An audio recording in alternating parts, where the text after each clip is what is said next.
हितरवंश महाप्रभु के परम अनुयायी थे श्री विठल दास जी, उनका चरित्र आता है। तो विठल दास जी एक बार यमुना के तट पर हितरवंश महाप्रभु और 2-4 साधक जन बैठे थे और श्री विठल दास जी वहां सेवा कर रहे थे। तभी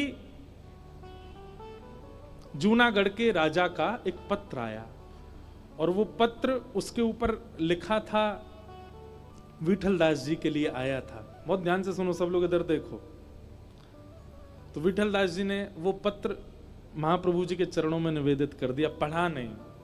बोले तुम्हारे नाम से आप पढ़ो, बोले नहीं भगवान आप ही देखो। महाप्रभु जी ने जब वो पत्र देखा तो वो प्रधानमंत्री का था, वहां के राजा का था, और उसने लिखा था कि श्री विठल दास जी को हम प्रधानमंत्री की पदवी देना चाहते हैं। आपसे निवेदन, आप परिवार सहित, गाजे बाजे सहित, हम पूरी सेना भेजेंगे आपको लाने के लिए, आप कृपा करके आइए और अपने मंत्री पद को स्वीकार कीजिए, मंत्री पद को स्वीकार करो। जब ये पत्र पढ़ा तो महाप्रभु जी तो बड़े प्रसन्न हो गए। बोले विठल दास इधर आओ, ये पत्र पढ़ो। बोले नहीं जय जय, आपने पढ़ लिया, आप ही बताएं क्या है। अरे बड़े सौभाग्य की बात है, हमारे राधा वल्लभ जी कृपा से, वृंदावन की कृपा से आपको मंत्री पद मिल रहा है। वहां के राजा ने मत पत्र भेजा है कि आप प्रधानमंत्री का पद स्वीकार कीजिए। विठल दास जी की स्थिति ऐसी हो गई जैसे मानो किसी ने बहुत संपत्ति छीन ली हो। रोने लगे, गिर पड़े, वृंदावन की रज को बार बार हृदय से लगाने लगे, मस्तक से लगाने लगे, महाप्रभु जी के रूप को देख देख करके सिहाने लगे और हृदय पे हाथ रख के बोले मैं वृंदावन छोड़ के नहीं जा सकता, श्री राधा वल्लभ जी को छोड़ के नहीं जा सकता, अपने गुरुवर को छोड़ के नहीं जा सकता, इन ब्रजवासियों की संगति छोड़ के नहीं जा सकता, इन कुंज निकुंजों में मिलने वाला वह सुख उसको छोड़ के नहीं जा सकता, वृंदावन की प्रातः काल की सुगंधी को छोड़ के मैं कैसे जीवित रहूंगा वहां। गुरुदेव आप निवेदन कर दीजिए, आप कह दीजिए मुझे ये पदवी स्वीकार नहीं है। महाप्रभु जी ने डांटा विठल दास जी को और विठल दास जी से कहा कि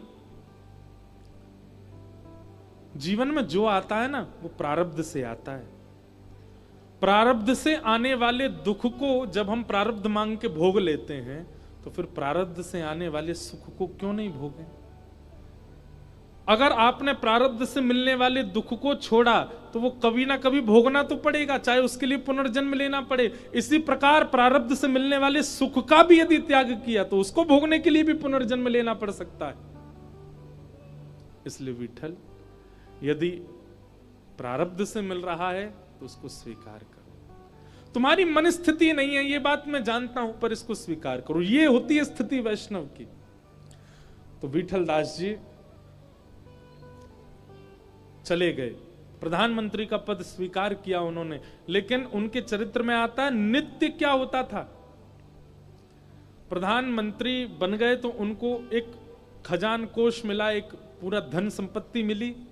वो चाहते तो उससे अपने परिवार में उससे अपने कुछ कर लेते, पर वो क्या करते थे, जितना उनको धन मिला उससे उन्होंने बहुत सारे अश्व खरीदे, घोड़े, और वे घोड़े खरीद के उन्होंने क्या किया, जूनागढ़ से लेकर के वृंदावन तक कुछ कुछ किलोमीटरों में, जैसे 10 किलोमीटर में एक घोड़ा, उससे 10 किलोमीटर में एक घोड़ा, इस प्रकार वृंदावन तक सारी घोड़ों की फौज लगा दी। नित्य राधा वल्लभ जी का प्रसाद उन घोड़ों पर कोई व्यक्ति बैठ करके जूनागढ़ लेके आता, रोज श्री राधा वल्लभ जी और महाप्रभु जी का चीत प्रसाद ही पाते थे। ये होती है वैष्णव की स्थिति। वृंदावन में हमारे बंदर पर्स ले जाते हैं तो हम रोने लग जाते हैं, भैया फ्रूटी एक ही पिला दो, एक में ही दे दे तो राधे राधे। हम वैष्णव बनना है। यहाँ पूरी संपत्ति ठाकुर जी की सेवा में निवेदित कर दी।